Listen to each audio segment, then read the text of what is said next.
The theme of our gathering today seems a hefty one, so I'm going to take a stab at connecting the dots between some of those points and my particular topic, building upon a Southern ethnos through true faith, while always keeping in mind the fellowship's guiding mission as described by co-founder Clark Carlton, to facilitate the evangelization of the South by exploring the ways in which the traditions of the Orthodox Church can be enculturated here and now.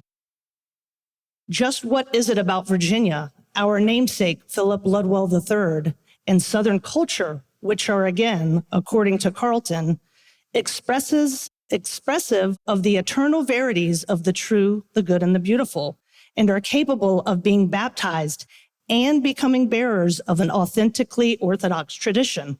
So let's begin with a definition. What is a cradle? The simple answer, of course, is a bed for a baby, but cradle can also be a place of origin or nurture, with other uses of the word meaning a supporting and protecting framework. That is precisely what Virginia was and still is at its roots. A source of cultivation when we Americans were mere babes, and an inheritance that spawned our growth and still provides our shaping, even if we don't always know it or recognize it. According to the Abbeville Institute's documentary, Virginia First, the 1607 Project, Virginia, more than any other state, forged what most people throughout the world considered to be an American culture. She was the home of presidents, jurists, and statesmen, explorers and adventurers, and some of the greatest military heroes in American history.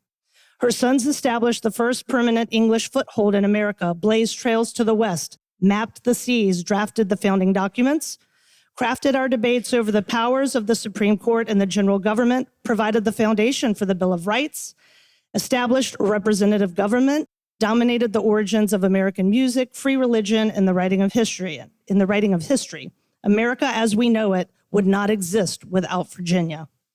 As educator Lyon Gardner Tyler, son of U.S. President John Tyler, wrote, the United States of America are mere words of description. They are not a name. The rightful and historic name of this great republic is Virginia.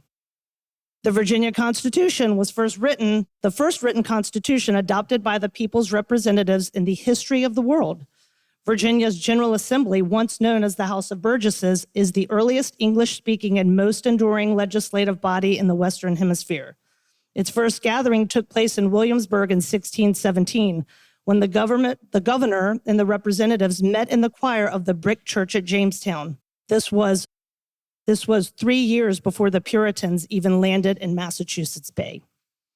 The 1607 Project poses the question, what if Virginia, rather than New England, provided the model of American culture and political development?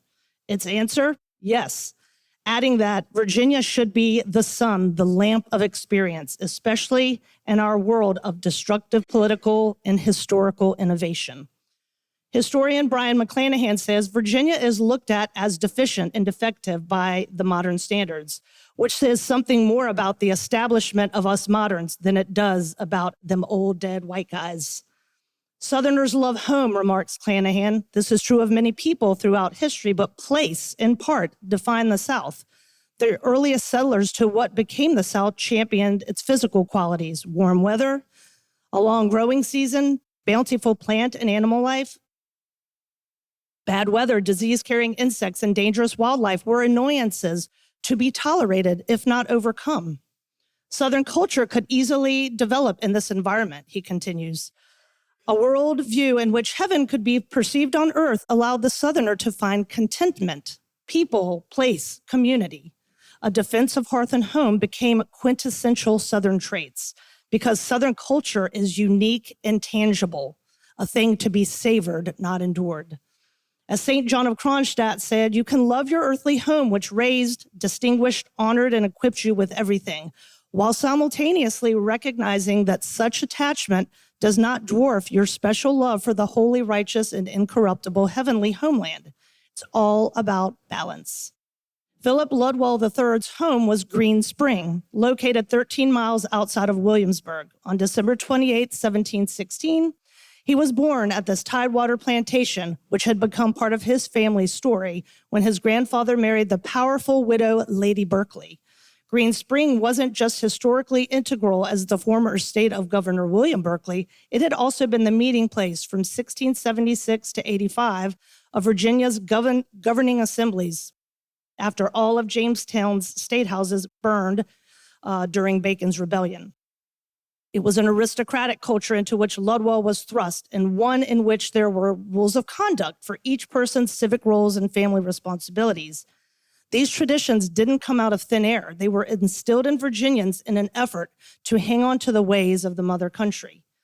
In keeping with those values, Virginia's Anglicans saw attending church as a devotional act. Liturgies were short and homilies even shorter, with each gathering followed by a grand after-service feast. To these little O Orthodox Anglicans, faith was more about communal but quiet devotion, as opposed to the lecture-heavy sermons of the Puritans. These early Virginians were a practical and economic people, no less religious than their Puritan counterparts. Only they were rooted in the land and looked to history and custom rather than reason, emotion, or revelation as their political guide, explains educator Alan Mendenhall. According to the Encyclopedia of Virginia, the Virginia Company of London took seriously their obligation to provide for the religious instruction and solace of the colony settlers, and continued to assist in supporting Jamestown's religious life up until the company's dissolution in 1624, when Virginia then became a royal colony. But it wasn't until 1619 that the Church of England was formally established by the House of Burgesses and prescribed penalties for violating the moral laws of Scripture.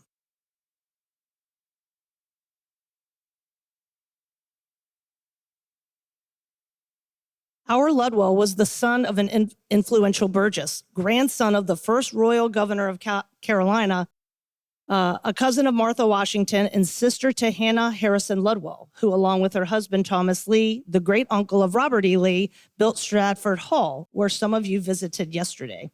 Shortly after his graduation from William and Mary and his marriage to Frances Grimes, herself a granddaughter of a governor of Virginia, Ludwell traveled to London, where he was received through chrismation into the Orthodox Church on December 30th, 1738, making him the first known Orthodox convert in the Americas.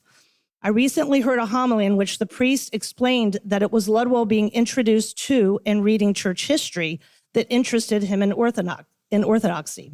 I can relate. Back in Virginia, Philip immersed himself in civic affairs, serving as Speaker in the House of Burgesses and the Royal Governor's Council, and at one point helping to commission a young George Washington as a colonel in the Virginia militia. Philip took a risk with Orthodoxy since it was illegal to convert away from Anglicanism. Therefore, he practiced his faith in secrecy and solitude, although Philip was sent back to Virginia with a reserve of the gifts, the precious body and blood of Christ, inspiring some to hypothesize that he may have been ordained a subdeacon. Philip's curiosity about Orthodoxy could have been a trap of the English, so it was also a risk for Father Stephen Ivanovsky, the priest who served at the London parish. But fortunately for Philip, his three daughters, who were eventually chrismated in 1762, and for all of us, the priest seemingly sensed Philip's sincerity in seeking the true faith and got the blessing of the Synod of Moscow to bring him into Holy Orthodoxy. It's thought that there may have even been a chapel on the Green Spring property, since a mystery building facing due east was discovered there during archaeological excavations and whose purpose and use was never ascertained. Given Ludwell's demonstrated Orthodox Christian piety, writes scholar Nicholas Chapman, it's possible this could be the first Orthodox chapel in North America. It's also postulated that in Philip's Williamsburg home there may have been an Orthodox chapel, since the basement contains an apse-like indentation facing east, an element that probably undermines the structural integrity of the building. Furthermore, there's newspaper documentation of visitors from Lebanon, Syria, and Greece to the Williamsburg area during these years, so some further postulate there may have been Orthodox services held in Ludwell's home. We don't know, but what we do know for sure is that Philip translated into English a catechism, 3 liturgical services, prayers, and other texts. Also blessed by the Holy Synod of Russia was the translation of St. Peter Mogila's Confession, a work produced in reaction to the efforts of the Jesuits and Western reformers in the Polish-dominated areas of Old Rus. Philip died in 1767, well before the War for American Independence began, before the Virginia Statute for Religious Freedom disestablished the Church of England, and before the Unitarian, Transcendental, Rationalist, and Dispensational philosophies forced their way down south over the following century. During this time, Ludwell's Virginia was thoroughly Cavalier with a capital C, and is defined as one of the court party in England in the time of Charles I, a royalist, contrasted with a Roundhead, whose definition is a Puritan or member of the parliamentary party who wore his hair short, so called in derision by the Cavaliers who wore ringlets. New Englanders saw King Charles I as Pharaoh, the Atlantic Ocean as the Red Sea, America as the Promised Land, and Boston as the New Jerusalem, wrote Jewish scholar David Ariel, who claimed the Puritans sought to create a new society, what he called the Hebrew Republic, based upon a mixture of Renaissance humanism and the social and economic ideals of the Old Testament.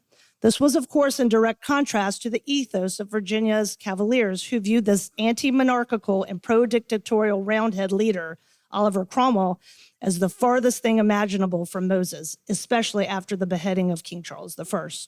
In fact, Virginia was so loyal to the crown that when the English monarchy was restored in 1660, after Cromwell's short-lived Republican governance in the British Isles, King Charles II called her, Virginia, the Old Dominion as thanks. In fact, many Cavaliers had fled to Virginia during the English Civil War, further strengthening the colony's already distinct ethos.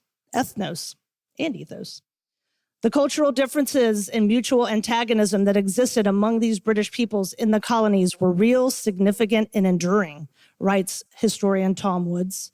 While Virginian William Byrd II said of the Puritans that a watchful eye must be kept on these foul traitors, the Quakers called New Englanders the flock of Cain, and Puritans asserted that Virginians were the farthest from conscience and moral honesty of any number together in the world. Our enemies are a traditionless and a homeless race, Jefferson Davis wrote about the North, illustrating the sectional divide still present in the 1860s. From the time of Cromwell, he said, to the present moment, they have been disturbers of the peace of the world. And I would argue that we can still feel that friction today.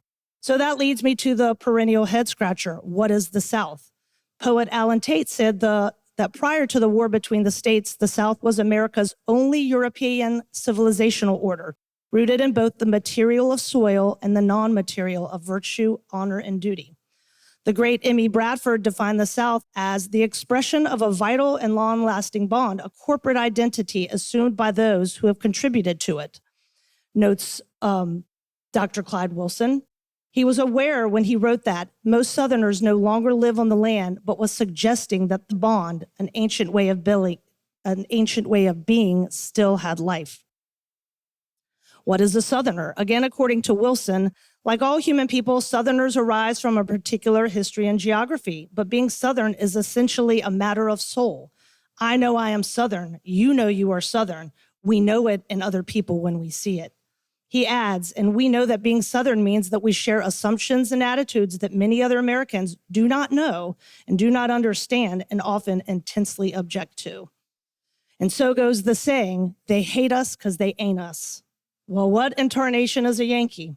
According to McClanahan, a Yankee is a particular breed of person who believes that everyone should live as he does, and if not, he will force you to bend to his will. By Yankee, I do not mean all Americans who are not Southern, notes Wilson. I know a half a dozen Italian Americans who are simpatico with the South, while Yankees are creatures of material, money, and abstractions. The online mantra, a people, not an economic zone, represents his latter point well. He continues, consider the insistence that America is a proposition nation, and anyone who agrees with the proposition is an American. The proposition is the slogan that all men are created equal. Now, that is a very good idea that should govern the behavior of Christians toward other human persons, but there cannot be any such country. What is happening here is that the slogan gives power to those who see themselves as entitled to interpret it. Well, this slogan is obviously rooted in the abstraction from Lincoln's Gettysburg Address, which talks about our fathers brought forth on this continent a new nation conceived in liberty and dedicated to the proposition that all men are created equal. This was obviously a reference to the Declaration, but while Jefferson was referring to natural rights, Lincoln was pushing pure egalitarianism. This is where some get the idea that, quote, the Orthodox America has a lost cause problem, one which distorts both U.S. history and the tenets of the Orthodox Church in order to marginalize, exclude, and even endanger members of its own flock. That's an actual quote from the first hit piece against the fellowship. It was also asserted in that piece that our missionary organization is a threat to the integrity of our very fragile American democracy. Sure, these tropes are both highly irresponsible and easily mockable, but really those who push them should be pitied and prayed for. After all, the hatred is not in what we are, it is in what they are.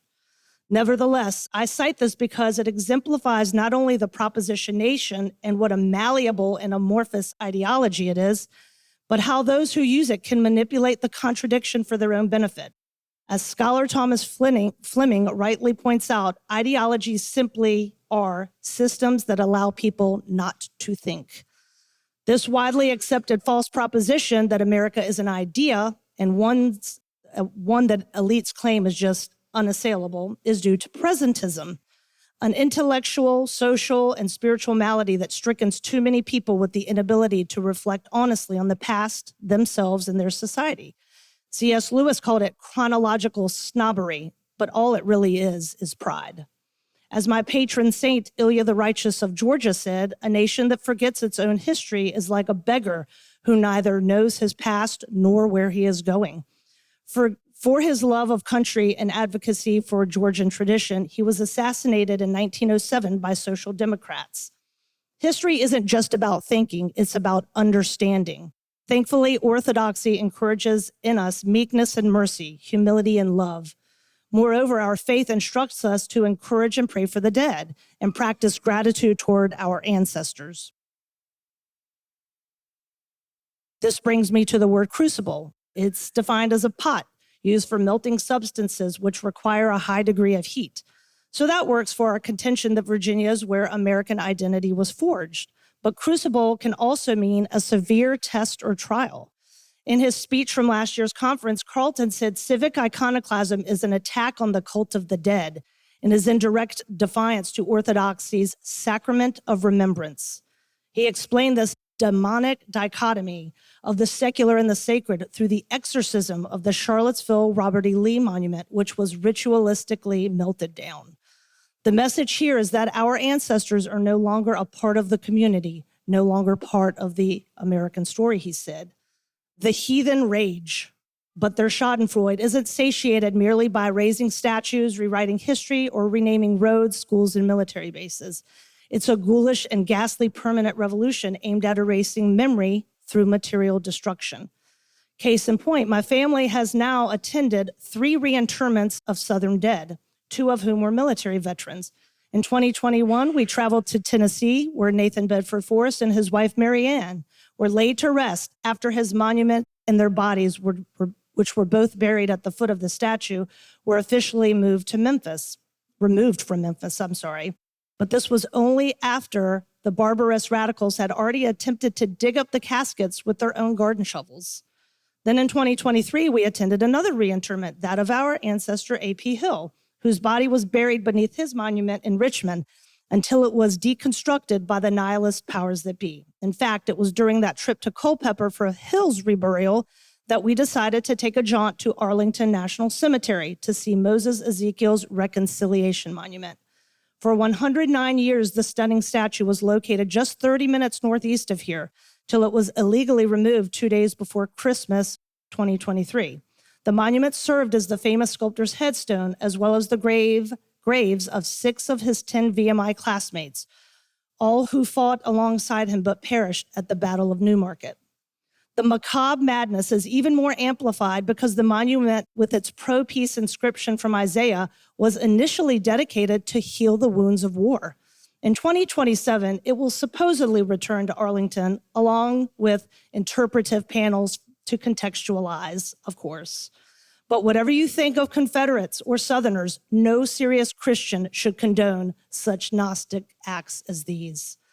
The word ethnos is Greek for nation, and it refers to a collective united by the bonds of borders, language, culture, tradition, and religion. A people, tribe, or group, family, sharing tangible building blocks of customs and kinship. Such distinctions can create an organic society, a fraternity uniting parts which are distinct. This is a time-intensive process that cannot be created or forced by sheer will of man. Lincoln liked to say that both sides involved in the late unpleasantness read the same Bible and prayed to the same God. But Northerners were by and large atheistic toward the Southern God, writes John Harris in his book, Sacred Conviction. King's Chapel in Boston became the first American church to adopt a Unitarian liturgy, and that was in 1785. By the 1860s, the North wasn't just brimming with Unitarians, but also had European rationalism and high criticism, humanists, universalists, transcendentalists, Quakers, Shakers, and utopian schemes like the Oneida community and Brook Farm.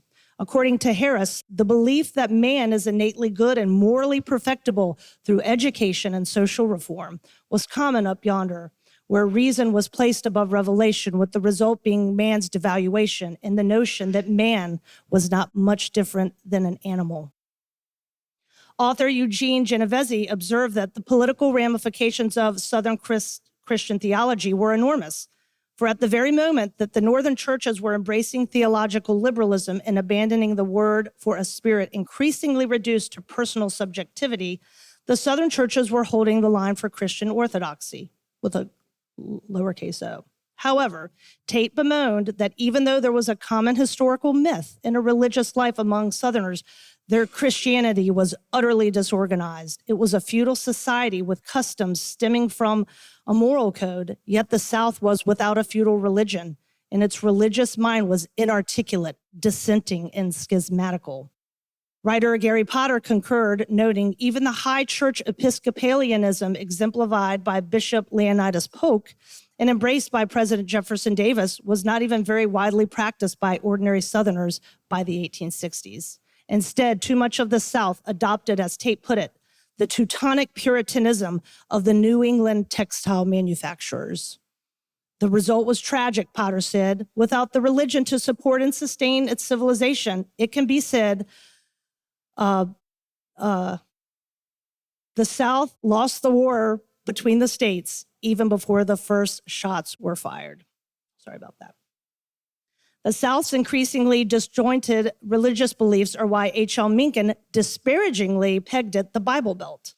Writer Flannery O'Connor, of course, famously remarked, "I think it is safe to say that while the South is hardly Christ-centered, it is most certainly Christ-haunted.